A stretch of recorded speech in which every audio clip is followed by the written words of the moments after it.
हमारे पड़ोस में जो वो सादिया भारत है ना, वो बुज़दिलाना कार्रवाइयों से बाज आ नहीं रहा है। बिल्कुल फैसल, बलूचिस्तान में एक मरतबा फिर से दहशतगर्दी का ये अफसोसनाक वाक़या हुआ है। एब्सोल्युटली, बलूचिस्तान में सादिया कल रात फिर आग और खून की जो है वो होली खेली गई है। कोयटा से लाहौर जाने वाली मुसाफिर बस से 9 मुसाफिरों को अगवा करके शहीद कर दिया गया। हम सब जानते हैं कि ये किसने किया है ना सादिया, हम सब जानते हैं कि इसके पीछे फितना और हिंदुस्तान और उसके दहशतगर्द है, क्योंकि जंग के मैदान में तो भारत बुरी तरह पिट गया ना।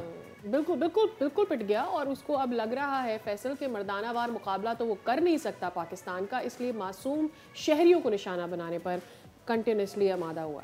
सादिया, पता ही क्या, मुझे बार बार एक चीज़ आ रही है, जिस वक्त भारत ऑपरेशन सिंदूर में बुरी तरीके से नाकाम हुआ तो वहाँ के जो हुक्मरान हैं उन्होंने अपने लोगों को अपील करने के लिए कहा नहीं जी अभी ये दूसरा भी शुरू करेंगे।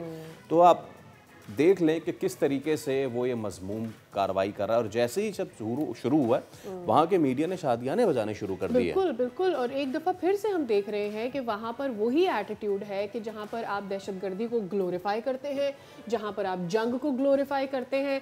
वेल, इस पूरे वाक़ये की आई थिंक तफसील भी जान लेते हैं कि एक्चुअली ये वाक़या कल पेश आया, उसके ऊपर क्या डिटेल्स अब तक इकट्ठी हुई हैं। हमारे नुमाइंदा खुसूसी सलमान अवान इस पर हमें डिटेल से आगाह। एब्सोल्युटली सलमान, हम आपकी तरफ क्या मामलात हैं, क्या हुआ अब तक, क्या कुछ रिपोर्ट हो चुका है, प्लीज़ हमें तफसीलन आगाह कीजिए।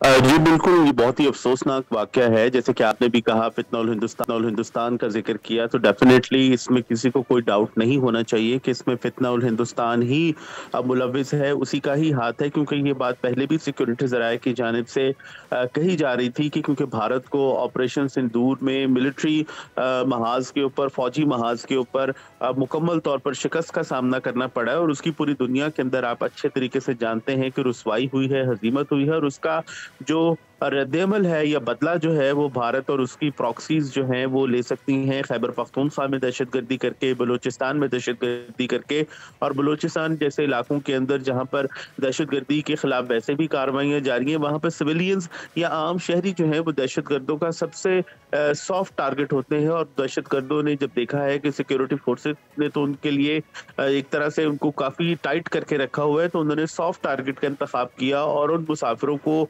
निशाना बनाया जो कोयटा से लाहौर जा रहे थे। कल जो इत्तलात थी वो ये थी कि कल्लात में और नोरालाई में फितना उल हिंदुस्तान की जो प्रॉक्सीज हैं, BLA वगैरह, उनकी जानिब से हमले किए गए हैं। लेकिन उसके बाद फिर आपने देखा कि योब के अंदर ये वाकया, जब अफसोसनाक वाकया जो है वो पेश आया, जहां पर दहशतगर्दों ने 9 मुसाफिरों को अगवा किया और उसके बाद उन्हें फायरिंग करके शहीद कर दिया। जो सरकारी ज़राए हैं, तर्जुमान हुकूमत बलूचिस्तान है, उन्होंने बताया कि दहशतगर्दी से मुतल्लिक एक जनरल थ्रेट मौजूद था, और यही वजह थी कि जो बसें हैं N70 जो कौमी शाहराह है, नेशनल 70, उसके ऊपर पाबंदी आयद की गई थी कि दहशतगर्दी का खतरा मौजूद है, उसके ऊपर सफर ना किया जाए। लेकिन इसके बावजूद ये बस जो है वो शाम के वक्त चली और उसके बाद फिर ये वाकया पेश आया। बुनियादी तौर पर जो ये वाकया पेश आ गया है, हम आपसे आगे चल के भी इस पर अपडेट्स लेते रहेंगे। बहुत शुक्रिया आपका।